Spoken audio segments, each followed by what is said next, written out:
actuellement, nous sommes au niveau du site de Dassila Messerre où les GIE des femmes Ande Liguey sont en train d'installer des infrastructures ostréicoles, donc c'est-à-dire des guirlandes.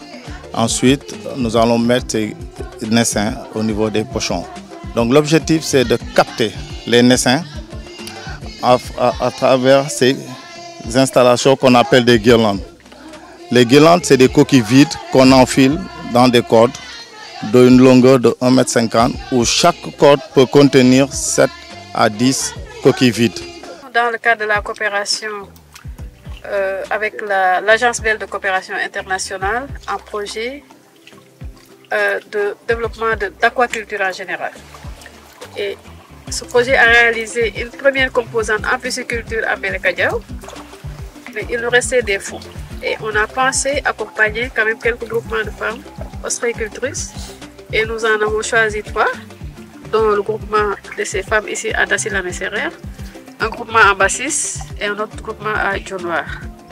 Alors aujourd'hui, il s'agit précisément de venir faire la remise d'équipements, les équipements qui ont été alloués aux femmes, sur leur demande bien sûr, la plupart du temps, mais également de visiter le parc qu'on a démarré à installer. Comme vous le voyez, à perte de vue, vous voyez des piquets avec des guirlandes, ce qu'on appelle les guirlandes, c'est pour capter les petits des huîtres qui vont après grossir, devenir des huîtres commerciales. Alors pour l'instant, nous avons implanté 1500 guirlandes, il reste 1000 autres à implanter. Donc à terme, elles doivent bénéficier de 2500 guirlandes. L'objectif visé par l'ANA, c'est d'aider ces femmes à gagner plus de revenus, parce qu'avec la technique traditionnelle de cueillette, c'est pas évident de cueillir en tout cas une certaine quantité d'huîtres et c'est pénible. Et il faut dire qu'en dehors de cette production, de l'augmentation de la production, l'ANA a travaillé avec la FAO dans un projet qu'on appelle Fish for ACP, un projet qui a structuré les différentes organisations qui sont dans les huîtres. Elles n'y sont pas encore, mais elles vont intégrer l'organisation parce que c'est notre objectif. Un important projet qui travaille sur toute la chaîne de valeur huître, en organisant les acteurs, surtout les actrices, parce que 95% des acteurs de l'ostréiculture sont des femmes, en les capacitant et en les aidant à pouvoir en tout cas commercialiser leurs produits à la fin de l'objectif aujourd'hui. Donc aujourd'hui, l'ANA en tout cas a pour objectif d'accompagner durablement ces femmes. Nos services vont venir, parce qu'on a un service à Fatick qui va faire le suivi régulier avec les femmes. Et nous voulons qu'après cet appui, de façon pérenne, que ces femmes-là passent de stade en stade supérieur pour qu'après, en tout cas, cette activité qu'elles font depuis longtemps leur apporte plus, mais qu'elle soit une activité pérenne. Tous les groupements ont bénéficié d'une formation d'une semaine d'une équipe de consultants et de l'équipe de l'ANA qui sont restés sur le site à travailler avec les femmes pour réaliser les guirlandes que vous avez vues. Donc on les a réalisées avec les femmes. On ne leur donne pas seulement le matériel pour s'en aller, mais on reste avec eux, on fait le travail avec elles et puis on pose en tout cas les guirlandes avec elles et on va suivre également tout le reste avec elles. Tey jii ñu nasoon ay guirlandes semaine bii passé ñu def fi une semaine de formation. Bañ ñëw defee une semaine de formation boobu tey jii waa directrice bi ñëw tey di ñuy xool pour nemmeeku liggéey bi nga xamante ne moom lañ fi def ak remise matériel yi nga xamante ne moom la ñu jox. Ba tey ñu leen di gërëm di leen di sant di jaajëfal bu baax a baax waa ANA.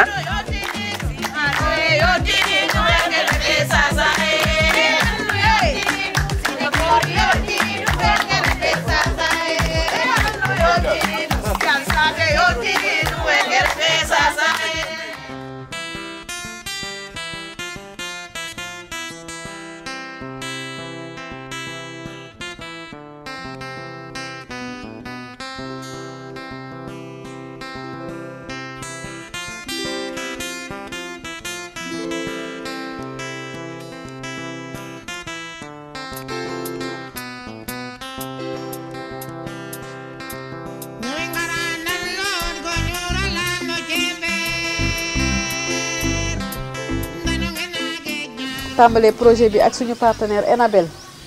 parce que dañ ci ànd ak Enabel coopération technique belge am benn projet bu ñu def dans la région de Fatick ñu ne yarum jën la waaye nañ ci sóoraale jigéen ñuy def yoxos ñu commencé am lu ñu commencé rek parce que dinañ ko gën a màggal après ci loolu la ñu xalaatee ñetti groupement dans les îles ñu jël Dassilame Serer jël Dionewar jël Mbassis donc ci projet boobu nag la ñu ñëwee je pense njëkk nañu ñëw wax ak yéen xool seen soxla à part production bi aussi dañ ko war a yokk parce que ne ngeen xam nga léegi dañuy tere ngeen di gor mangrove bi witti bi métti na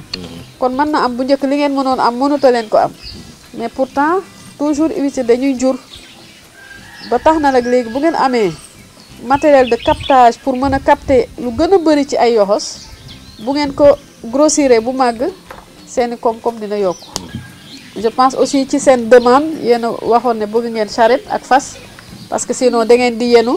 lu diis xëy na bu ngeen génnee ci dex bi da ngeen di yenu wala ngeen fay dina leen wàññil coono donc moo tax it xam naa ne fas bi ak charrette bi mooy li moo nekk nii vraiment ak matériel bii ngeen gis nii li ñu bëgg mooy structurer chaîne de valeur bi ba nga xam ne du ngeen yem rek ci la ngeen doon def démb dañu bëgg chaque fois ngeen jóge étape A dem beneen étape dem beneen étape dem beneen étape parce que dañu bëgg ngeen dem bay exporter bitim réew yoxos yi ngeen dem bay dem ci foire yi bitim réew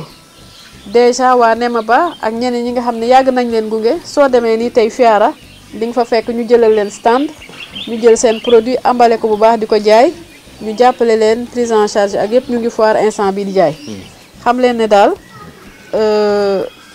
ANA dina taxaw pour gën leen gunge ngeen dem étape par étape mais aussi ngeen taxaw ci xam naa ne am ngeen volonté sax ndax wax dëgg yàlla gis nañ ne que am yéen a ngi ci activité te yàgg ngeen ci am ngeen ci expérience mais aussi lu ñuy ñëw ngeen gën a jàpp dañuy gën a sawar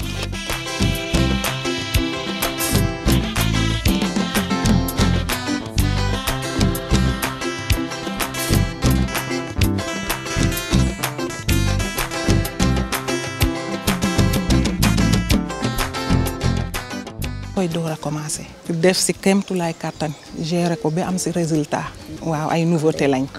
ANA def ñu ñëw former ñu fas yéene utiliser équipement bi yëpp comme nu ñu ko wonee ba gérer daal projet bi waaw di si rafetlu parce que bu njëkk dañ toogoon amuñ benn activité luñ def avant ANA di fi ñëw waaw mais léegi comme financé nañ ñu amatul toogaay. Après, bien sûr, la production, nous sommes en train de travailler sur la qualité sanitaire, sur toute la chaîne de valeur, avec la FAO à travers le projet FISFO-HCP, le projet STDF, qui a d'ailleurs choisi parmi les 50 sites qu'on est en train de tester, il y a Mbassis. Ce sont d'abord des sites qui ont le potentiel, les femmes en veulent, mais elles n'ont pas encore assez d'accompagnement, comme d'autres femmes qui sont déjà dans la filière, qui sont déjà à niveau, et qui sont déjà bien intégrés en tout cas et qui bénéficient à mon avis pas mal des opportunités du secteur de l'ostréiculture.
xam nañ ne ANA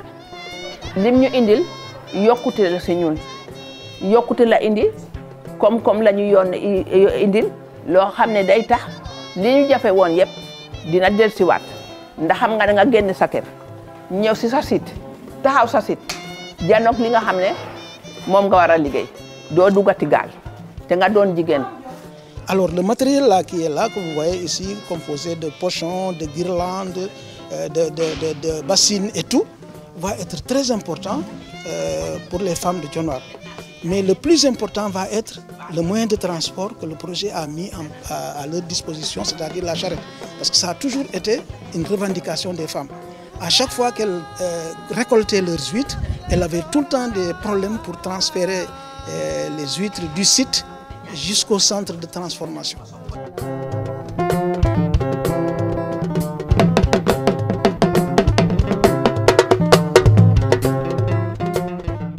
Nous voilà en fin de mission en provenance de Dionewar. Après avoir fait hier les localités de Dassila-Messerer dans la commune de Toubacouta, d'Ambassis dans la commune de Mbam, nous étions ce matin à Dionewar pour finaliser la série de remises d'équipements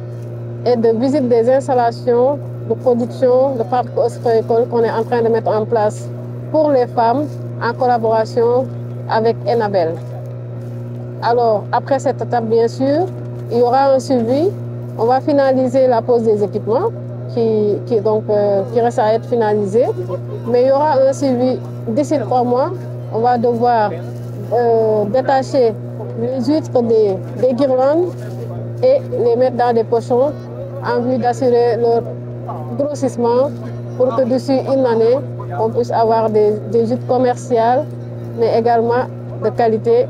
Donc rendez-vous dans 3 mois.